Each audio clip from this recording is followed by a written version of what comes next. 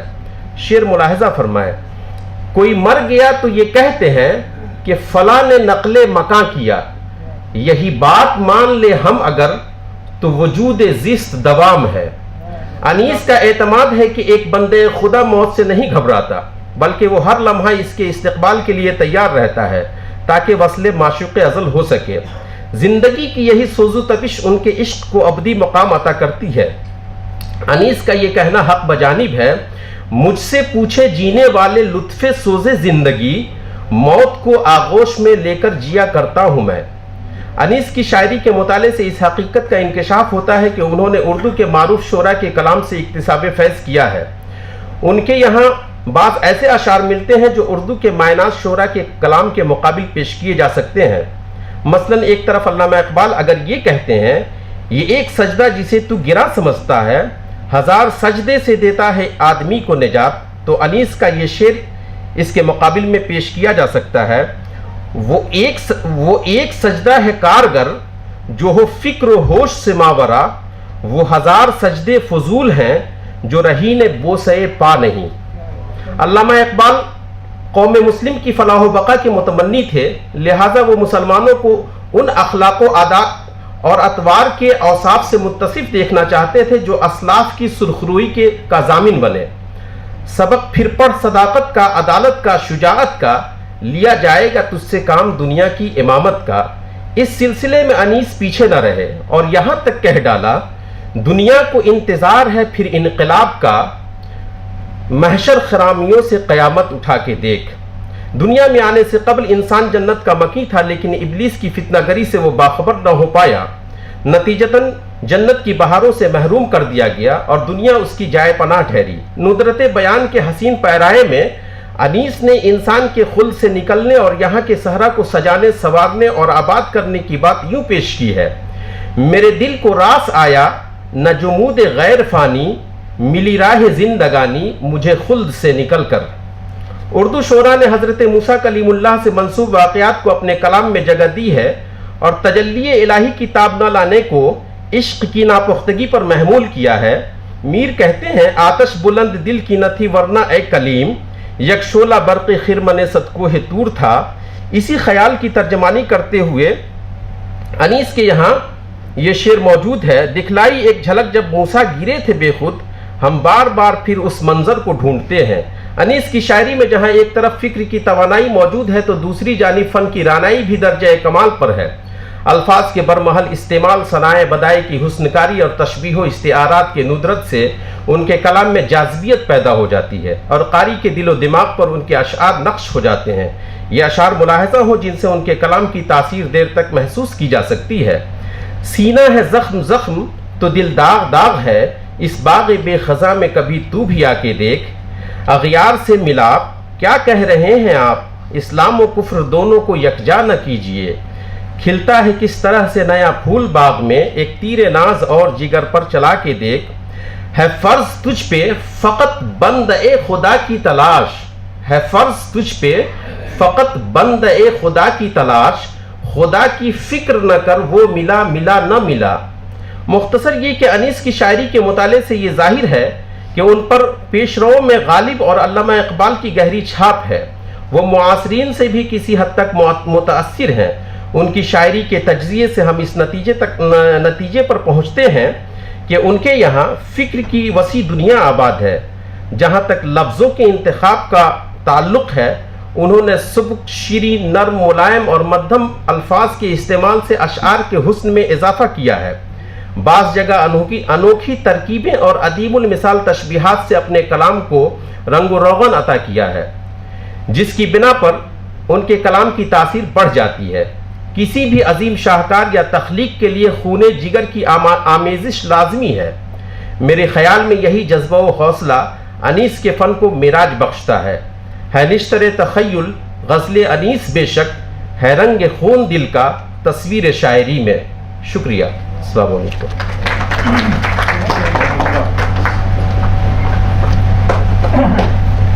یہ تھے محترم حشمت علی صاحب، جو بہت ہی بہتر طریقے سے اپنا مقالہ پیش کر رہے تھے۔ یہاں پہ ملک اور بیرون ملک سے بہت سارے اسکالر جمع ہوئے ہیں، اور مقالات بھی بہت ساری ایسی ہستیوں پہ پڑھے گئے جو ملک کے اندر موجود ہیں، اور بیشتر ایسے مقالات بھی تھے جو بیرون ملک سے ہیں۔ تو اسی کڑی کو آگے بڑھاتے ہوئے میں نام نہیں بتاتا، ان کے 2 شعر پڑھتا ہوں، آپ خود جان جائیں گے کہ پابگل سب ہیں رہائی کی کرے تدبیر کون، پابگل سب ہیں رہائی کی کرے تدبیر کون، بستہ شہر میں کھولے میری زنجیر کون۔ اور کہا کہ وہ جھوٹ بولے گا اور لاجواب کر دے گا، ان کا بڑا ہی مشہور شعر ہے۔ ایک مصرے سے یہ ان کی پہچان ہے۔ تو اس اگلے مقالہ نگار جو پروین شاکر کی شاعری پر مقالہ پیش کرنے جا رہے ہیں، لاجواب کر دے گا۔ پروین شاکر صاحب کی شاعری پر، صاحبہ کی شاعری پر مقالہ پیش کرنے محمد انظر صاحب تشریف لا رہے ہیں۔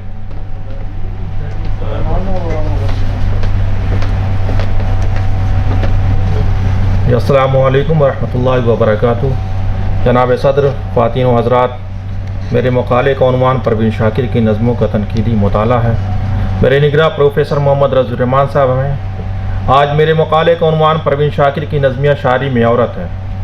صدر محترم کی اجازت کے ساتھ میں اپنا مقالہ پیش کر رہا ہوں۔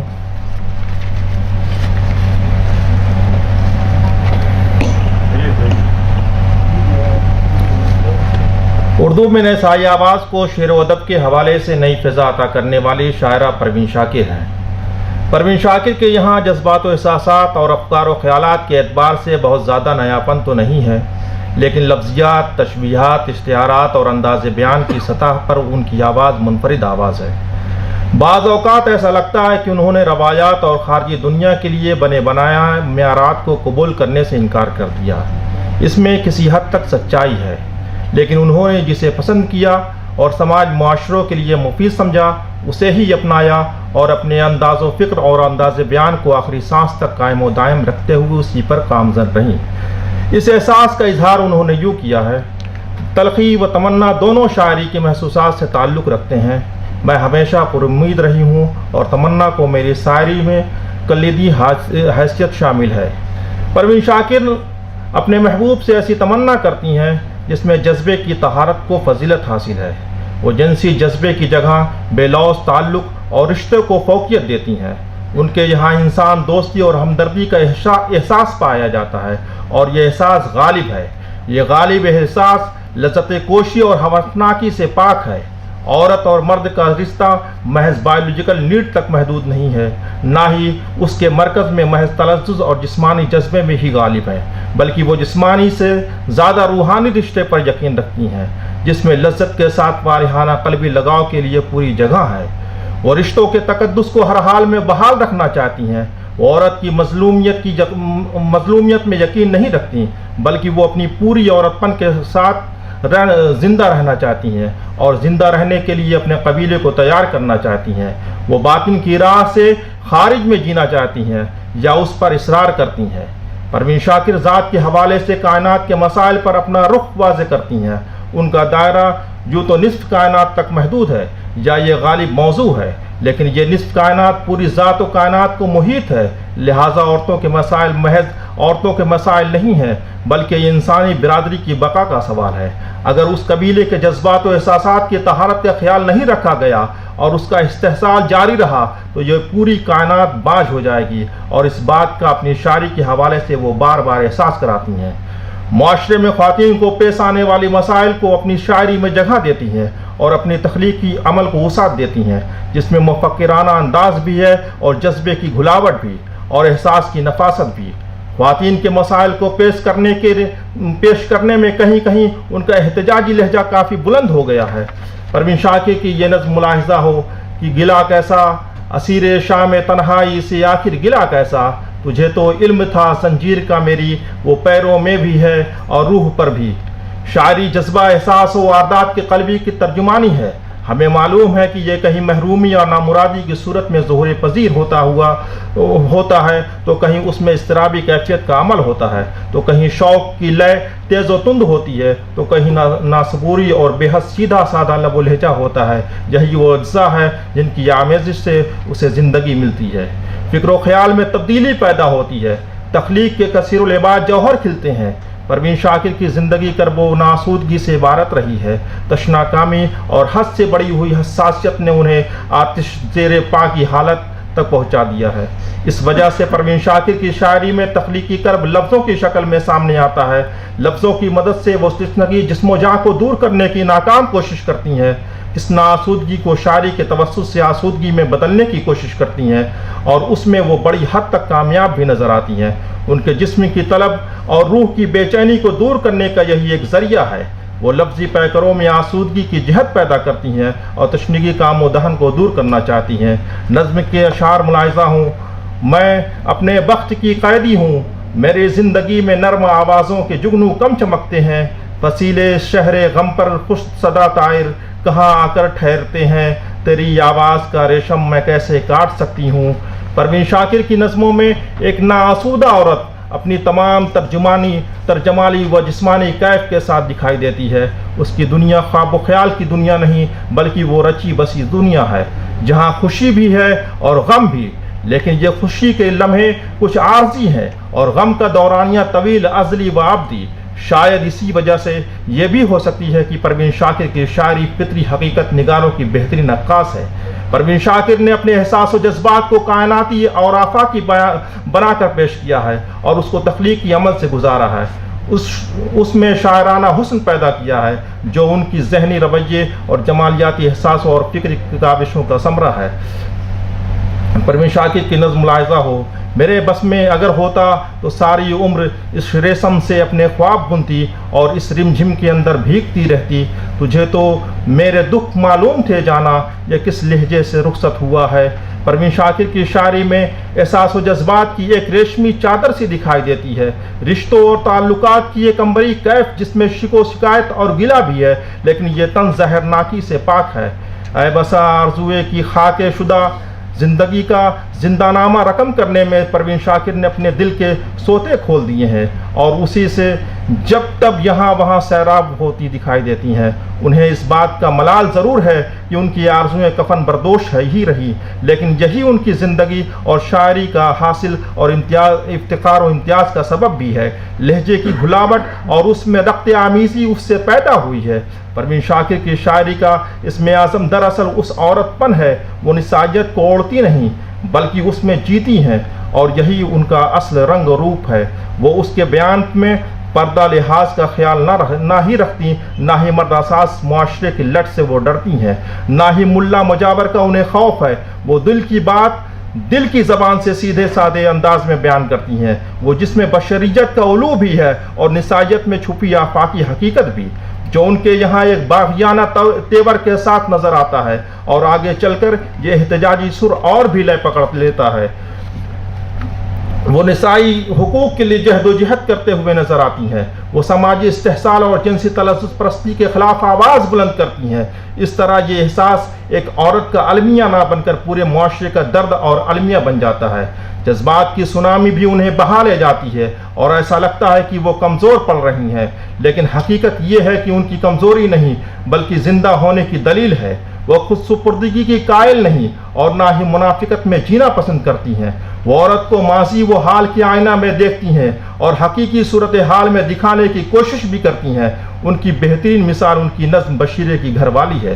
چند اشعار ملاحظہ ہوں: تیرے پھول سے ہاتھوں میں تیرے قد سے بڑی جھاڑو ہوتی، ماں کا آنچل پکڑے پکڑے تجھ کو کتنے کام آ جاتے، اپلے تھاپنا، لکڑی کاٹنا، گائے کی سانی بنانا، پھر بھی مکھن کی ٹکیا ماں ہمیشہ بھیا کی روٹی پر رکھی، تیرے لیے بس رات کی روٹی، رات کا سالن، روکھی سوکھی کھاتے، موٹا جھوٹا پہنتے۔ بشیرے کی گھر والی ایک علامت ہے اس سماج و معاشرے کی جہاں ایسی ہزاروں نہیں لاکھوں بچیاں موجود ہیں۔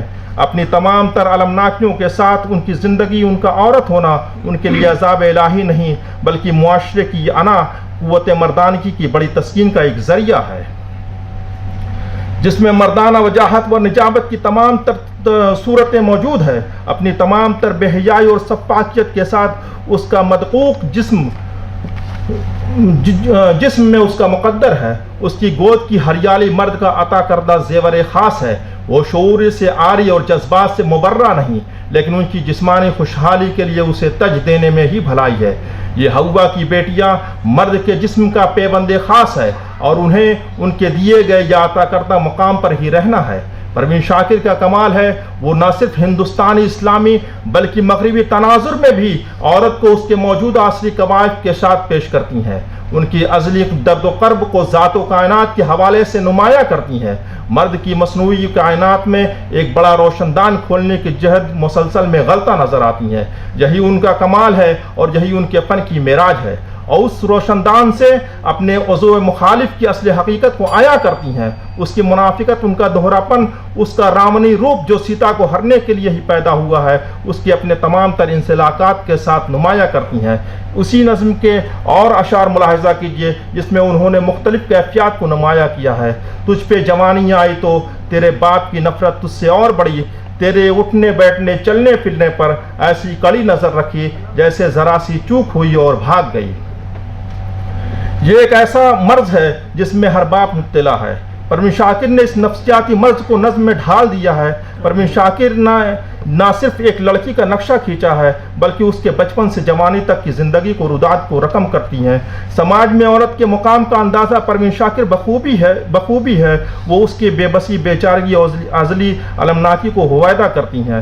آگے کے اشعار ملاحظہ ہوں کہ بس گھر اور مالک بدلا، تیری چاکری وہی رہی، بلکہ کچھ اور زیادہ اب تیرے ذمے شامل تھا۔ روٹی کھلانے والوں کو رات گئے خوش بھی کرنا اور ہر ساون گابھن ہونا، پورے دنوں سے گھر کا کام سنبھالتی، پتی کا ساتھ بس بستر تک، آگے تیرا کام۔ عورت کیا بایولوجیکل نیڈ ہے؟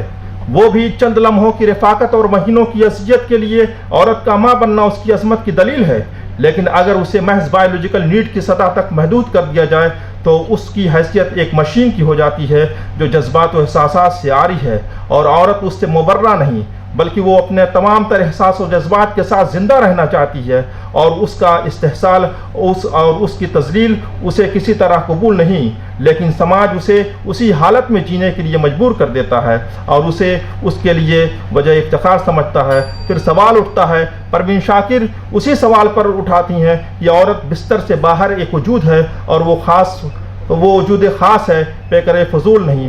آگے کے اشعار بھی ملاحظہ کیجیے۔ کن کرموں کا پھل ہے تو تن بیچے تو کسبی ٹھہرے، من کا سودا کرے اور پتنی کہلائے، سمے کے ہاتھوں ہوتا رہے گا کب تک یہ اپمان، ایک نوالا روٹی ایک کٹورے پانی کے خاطر دیتی رہے گی کب تک تو بلیدان۔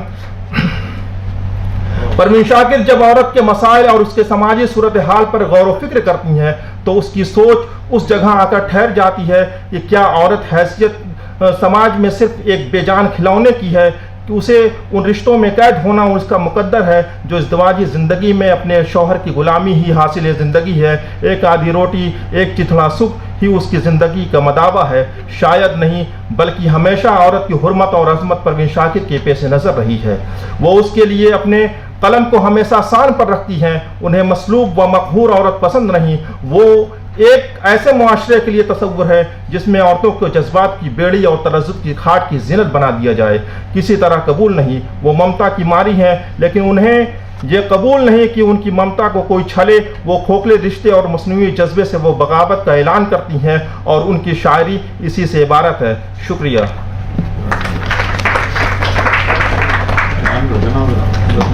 یہ تھے جناب انظر صاحب، بہت ہی محنت سے انہوں نے مقالہ لکھا تھا اور پورا پڑھ کر کے ہی دم لیا ہے، تو اس کے لیے انہیں مبارکباد۔ اگلے مقالہ نگار جناب ٹیپو سلطان صاحب ہیں۔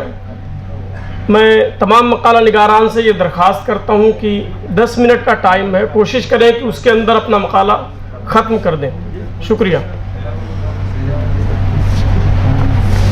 السلام علیکم، میرا نام ٹیپو سلطان ہے اور میں شعبہ اردو راجستھان یونیورسٹی سے جے پور پی ایچ ڈی کر رہا ہوں۔ میرے مقالے کا عنوان ہے محمود الحسن بہار کوٹی کی ادبی خدمات۔ تجسس انسان کی فطرت میں شامل ہے، یہ وہ جذبہ ہے جس نے تردیجی ترقی میں اہم کردار ادا کیا ہے۔ تحقیق تجسس کی ترقی یافتہ شکل ہے۔ زندگی کے ہر شعبے میں جو ترقیاں ہمیں نصیب ہو رہی ہے وہ سب تحقیق کی بدولت ہے۔ تحقیق ہم نے بہت ہی تحقیق کے ذریعے ہی ہم نے سمندر کی گہرائی ناپی ہے، اور اس کے ذریعے ہم ستاروں کے دنیا میں قدم رکھ رہے ہیں۔ یہاں بات ہو رہی ہے ادبی تحقیق کی بدولت ہی ہم نے ادب کے بہترین جوہر پائے ہیں، گمنام فنکاروں کو تلاش کیا ہے، ان کی تخلیقات کو منظر عام پر لائے ہیں۔ ادب میں تحقیق کا سلسلہ ہنوز جاری ہے۔ ہندوستان کے مختلف تعلیمی اداروں میں بڑی تعداد میں تحقیقی مقالے مختلف موضوعات پر سپرد قلم کیے جا رہے ہیں۔ ان مقالوں میں میرا بھی مقالہ شامل ہے، جس کا عنوان محمود الحسن بہار کوٹی کی ادبی خدمات ایک جائزہ۔ محمود الحسن بہار اردو ادب کی ایک اہم شخصیت ہے، جنہوں نے راجستھان کے تاریخی ازمیر میں آ کر شہرت مقبولیت حاصل کی۔ بہار 1927 میں باسلسلہ معاش ازمیر تشریف لائے اور مستقل طور پر یہاں بود و باش اختیار کیے۔ ابھی تک وہ صرف شاعر تھے، جب انہیں ازمیر کا ادبی ماحول میسر آیا، یہاں پر وہ موجود مشاہیر سے ان کی ملاقات ہوئی تو کھل کھلے۔ ریلوے میں انہوں نے ملازمت کی، اس لیے معاش کی طرف سے اطمینان ہو جانے کے بعد وہ ادب کی جانب متوجہ ہوئے۔ انہوں نے افسانے، تحقیقی اور تنقیدی مضامین بڑی تعداد میں تحریر کیے۔ خاک اشتر 1945 میں ان کے افسانی مجموعہ شائع ہوا۔ ذات و کائنات ان کا شعری مجموعہ ہے، جو ان کے انتقال کے بعد 1977 میں شامل ہوا، لیکن ان کے علاوہ ان کے بے شمار ادبی شمارے، جن میں غزلیں، نظمیں، افسانے اور مضامین شامل ہیں۔ بہار کا مختصر حالات۔ ان کا پورا نام محمود الحسن بہار تھا۔ ادب میں بہار کوٹی کے نام سے مشہور ہوئے۔ 1907 میں کوٹ ضلع فتح پور یوپی میں پیدا ہوئے۔ اسی نسبت سے اپنے آپ کو کوٹی لکھتے رہے۔ والد کا نام بدر الحسن خان تھا۔ آپ کے آبا و اجداد کابل کے رہنے والے تھے، جو محمود گوری کے ساتھ ہندوستان آ گئے تھے۔ مغل بادشاہوں نے ان کے خدمات کے سلسلے میں 12 گاؤں معافی میں دیے تھے۔ کوٹ ان میں سے ایک تھا۔ کاشتکاری کا آپ کے بزرگوں کا پیشہ تھا۔ آپ کی ابتدائی تعلیم و تربیت کوٹ میں ہوئی۔ اس کے بعد فیروز پور پنجاب چلے گئے، وہاں ہائی اسکول تعلیم مکمل کی۔ مزید تعلیم کے لیے کالج میں داخلہ لیا، لیکن کالج کا ماحول انہیں پسند نہیں آیا۔ سیر و شکن کی جانب فطری طور پر راغب تھے۔ فیروز پور میں اس وقت علامہ عیش فیروز پوری موجود تھے، ان سے شاعری میں اصلاح لینے لگے۔ بہار کوٹی ان ادبی شخصیات سے ہیں جن کا ادبی سفر ازمیر کی سرزمین سے شروع ہوا ہے۔ ان کے ہم اثروں میں رفیع اجمیری، کیس رامپوری، الیاس رضوی، عبید اللہ قدوسی اور ابو العرفان فضائی وغیرہ قابل ذکر حضرات ہیں۔ اجمیر میں بہار کو بہت اچھی اور مشہور شخصیات کی صحبت ملی، چونکہ اجمیر میں سیماب اکبر آبادی بھی اکثر آتے تھے اور کیش رامپوری کے گھر پر ٹھہرا کرتے تھے، جہاں سیماب کے دیگر تلامذہ ہوتے تھے اور شہری مجلسیں منعقد ہوا کرتی تھی۔ بہار کوٹی کو سیماب اکبر آبادی سے بھی فیضیاب ہونے کا شرف حاصل ہوا۔ بہار کوٹی ہمیشہ ایک عملی انسان رہے، ہمیشہ متحرک ملازمت کے علاوہ اپنا تمام وقت مطالعہ اور ادبی مصروفیات میں گزارا کرتے تھے۔ انہوں نے اجمیر میں جو اپنی ایک تنظیم بنائی تھی، انجمن فروغ ادب، اس کے تحت 20 سال تک سرگرم رہے۔ سال میں ایک بڑا مشاعرہ کرواتے تھے، مذہب کے پکے تھے، توکل پر رہا کرتے تھے۔ اپنی آمدنی کے بڑھانے کے لیے انہوں نے کبھی بھی کوئی ایسا قدم نہیں اٹھایا جو شریعت کے خلاف ہو۔ انہوں نے کبھی بھی اپنی شاعری کو معاش کا ذریعہ نہیں بنایا۔ ادبی نقطۂ نظر سے ان کا یہ ماننا تھا کہ جو ادب ہے وہ ادب کے اصولوں پر اترے تو ادب کہلائے گا۔ ادب میں عریانت کے بھی یہ سخت خلاف تھے۔ تقسیم ملک کے بعد باہر کراچی چلے گئے اور یہاں ان کا انتقال 1971 میں ہوا۔ بہار کوٹی ادب کی ایک اہم شخصیت ہے، لیکن افسوس ہے کہ ابھی تک ان پر کوئی تحقیقی کام نہیں کیا گیا ہے۔ اس موضوع کی اہمیت کو دیکھتے ہوئے میں نے اس کا انتخاب کیا ہے۔ بہار کوٹی کی شاعری، افسانے اور تحقیقی تنقیدی مضامین ادب کا بہترین سرمایہ ہے، جن کو منظر عام لانے کا ذمہ میں نے اپنے ناتواں کندھوں پہ اٹھایا ہے۔ ادبی دنیا بہار کوٹی کو ایک شاعر کی حیثیت سے جانتی ہے، لیکن وہ ایک اچھے نقاد اور بہترین افسانہ نگار بھی تھے۔ کئی زبانوں کے ادب پہ بھی ان کی گہری نظر تھی۔ اگر یہاں ان کے تنقیدی مضامین میں چند نام پیش کیے جائے تو مناسب ہوگا، جن میں جذبات بھاشا، کیا اقبال کا پیغام کوئی نیا پیغام ہے، ہندوستان صنعتی ملک تھا،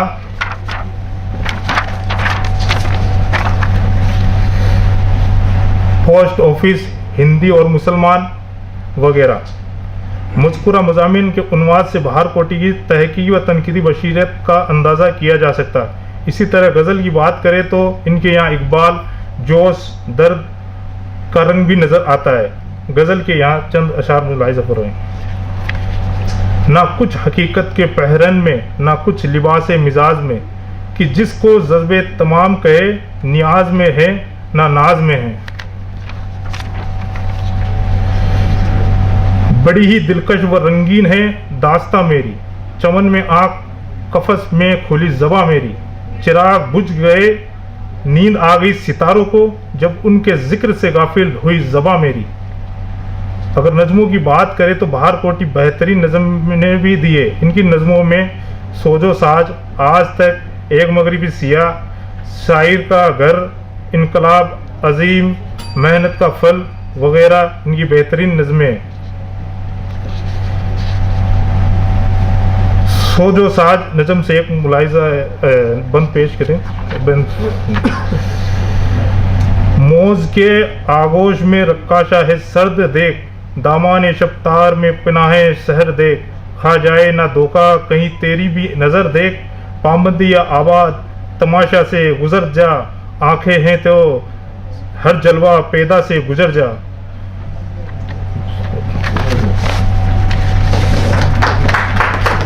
بہت شکریہ۔ اب میں اس کے بعد اس مقالے کی آخری کڑی جناب طاہر حسین صاحب کو مدعو کرتا ہوں کہ وہ اسٹیج پہ ڈائس پہ تشریف لیں۔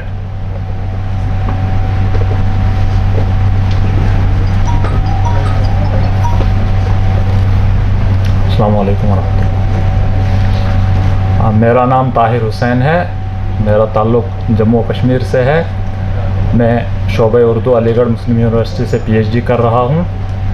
میرے پی ایچ ڈی کے مقالے کا عنوان ہے پروفیسر شمیم حنفی کی ادبی خدمات کا تحقیقی و تنقیدی جائزہ۔